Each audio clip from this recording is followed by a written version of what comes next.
गुजरावाला से रिपोर्ट कर रहे हैं मिर्जा एमबी कमर।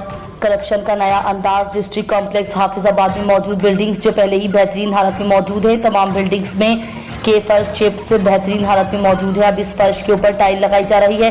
बेहतरीन बने फर्श पर टाइल्स लगाकर करोड़ों रुपए के फंड्स क्यों लगाए जा रहे हैं, जरूरत क्या थी, ये बहुत ज़रूरी है। अगर किसी दोस्त के पास मालूमात है तो फराहम कीजिएगा।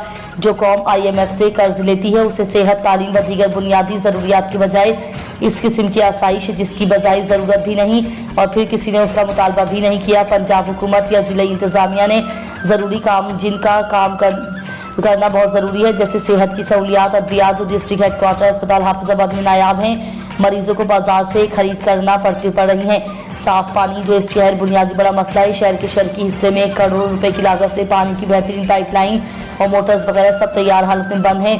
तालीमी स्कूल जहां बच्चों को नाकाफी सहूलियात हैं जिससे कौम को शऊर आता है, उन सब की बजाय बेहतरीन हालत में मौजूद फर्श जिस पर चिप्स फर्श बारीक सफ़ेद बजरी वाला मौजूद है, उसके ऊपर टाइल्स लगाई जा रही हैं। ऐसी अय्याशी की क्या ज़रूरत है, जबकि उससे अलावा वो काम जो बहुत ज़रूरी हैं, जिनसे इंसानों की फलाह ज़रूरी है। करोड़ों रुपए के फर्ज इस तरह ज़ाया करके कौन सा कारनामा सर अंजाम दे रहे हैं, ये एक बड़ा सवाल है। इसका जवाब कौन देगा? खुदारा जागे और अपने शहर सूबे मुल्क के मुतालिक सोचें और हर वो काम जो फजूल पैसों का ज़िया है उसकी निशानदेही करें, ताकि IMF से कर्जे लेकर किसी नवाजने की बजाय अवाम की फलाह व बहबूद पर लगाए जाए, ना किसी की ज़ाती ख्वाहिशात पर करोड़ों रुपए लगा दिए जाए। कमिश्नर गुजरावाला व दीगर अरबाब इख्तियार नोटिस लेकर फंड्स का ज़िया रोके और उनके खिलाफ एक्शन लें।